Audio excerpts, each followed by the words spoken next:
कईयों ने तो राकेश रोशन जी तक को बधाई उन लोगों ने दे दी, कईयों ने नासा आपने जिक्र किया, इसरो छोड़कर सीधा नासा तक चले गए, और कईयों ने तो भैया उस चंद्रयान पर जो लोग बैठकर गए थे उनके भी वापस आने पर बधाई दे दी। पर बहरहाल भले हम लोग इस बात को हंसी मजाक में समझे, पर ये हमारे देश की जनता को समझना जरूरी है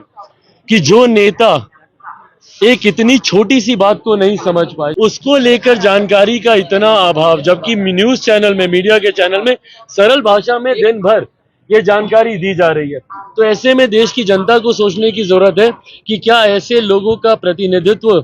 का उनको मौका देना उचित है। आने वाले समय में जरूर जनता इस बात को ध्यान में रखेगी। कोई नासा को बधाई दे रहा है तो कोई बोल रहा है कि वहां पर यात्री गए होंगे। किस तरह के नेता है सर? इसीलिए हम बार बार कहते हैं कि शिक्षा, जो नीति निर्धारक होते हैं या जो नेता जो प्रदेश का या देश का भविष्य निर्धारित करते हैं, जरूरी है उन लोगों का पढ़ा लिखा होना। तभी मैं बार बार शिक्षा के महत्व का मैं पक्षधर रहा हूं। मैं आम बिहारी शिक्षित हूं, आम भारतीय शिक्षित हूं, उसका मैं पक्षधर रहा हूं। और खास तौर पर जो पॉलिसी मेकर्स हैं, जो लॉ मेकर्स हैं, भारतीय संसद में जो लोग बैठते हैं, जो कानून बनाते हैं, उन लोगों का शिक्षित होना या कम से कम सामान्य ज्ञान जो होता है, एक जनरल नॉलेज जो होती है, वो होना जरूरी है। जिन बयानों का आप जिक्र कर रहे हैं वो बयान मैंने भी देखे। कईयों ने तो राकेश रोशन जी तक को बधाई उन लोगों ने दे दी, कईयों ने नासा आपने जिक्र किया, इसरो छोड़कर सीधा नासा तक चले गए, और कईयों ने तो भैया उस चंद्रयान पर जो लोग बैठकर गए थे उनके भी वापस आने पर बधाई दे दी। पर बहरहाल भले हम लोग इस बात को हंसी मजाक में समझे, पर ये हमारे देश की जनता को समझना जरूरी है कि जो नेता एक इतनी छोटी सी बात को नहीं समझ पाए, जो हमारे देश की इतनी बड़ी उपलब्धि है, जिसके लिए आज पूरे देश को दुनिया के लोग बधाई दे रहे हैं, देश की तरफ टकटकी लगाकर लोग देख रहे हैं, जो उपलब्धि हमारे देश ने हासिल की, जो दुनिया का कोई और देश नहीं कर पाया, उसको लेकर जानकारी का इतना अभाव, जबकि न्यूज चैनल में, मीडिया के चैनल में सरल भाषा में दिन भर ये जानकारी दी जा रही है। तो ऐसे में देश की जनता को सोचने की जरूरत है कि क्या ऐसे लोगों का प्रतिनिधित्व का उनको मौका देना उचित है। आने वाले समय में जरूर जनता इस बात को ध्यान में रखेगी। बात को लेकर कहा जा रहा है कि ये श्रेय जो है, ये श्रेय केवल वैज्ञानिकों को जाना चाहिए, इस पर सियासत तेज हुई है 100%। ये श्रेय केंद्र सरकार की भूमिका नहीं है, ये श्रेय सबसे पहले सिर्फ और सिर्फ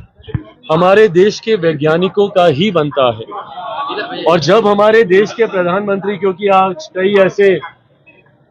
मीडिया चैनल्स हैं या मीम्स हैं या सोशल मीडिया पे चल रहा है कि भैया प्रधानमंत्री क्यों सामने आ गए। भाई देश जब तक हमारे वैज्ञानिकों को वो ताकत नहीं देगा, आज हम लोग को गर्व होना चाहिए कि हमारे देश के प्रधानमंत्री खुद सामने से आकर हमारे वैज्ञानिकों का मनोबल बढ़ाते हैं, हमारे साइंटिस्टों का उनका वो मनोबल बढ़ाते हैं, जिस तरीके से आकर उनकी हिम्मत बढ़ाने का वो काम करते हैं, और उनको हर जरूरी वो सुविधाएं दी जाती हैं उनके एक्सपेरिमेंट्स को कंडक्ट करने के लिए, उनकी टेक्नोलॉजीज को, हर वो चीज जो मदद करे, वो सुविधाएं उनको मुहैया कराने में। भाई जो लोग प्रश्न उठा रहे हैं कि प्रधानमंत्री उस वक्त स्क्रीन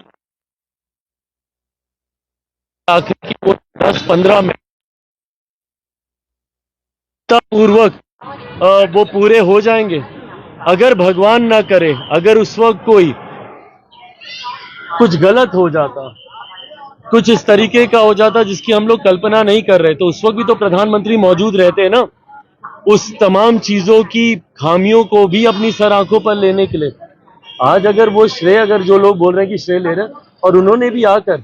हमारे वैज्ञानिकों को ही बधाई देने का काम किया। और जरूरी है हमारे देश के वैज्ञानिक हो या हमारे देश के जवान हो, सैनिक हो, उनका मनोबल बढ़ाने का की एक बड़ी जिम्मेदारी हमारे देश के प्रधानमंत्री पर है, और मुझे लगता है वो जिम्मेदारी उन्होंने हर समय पे बढ़ाने का काम किया।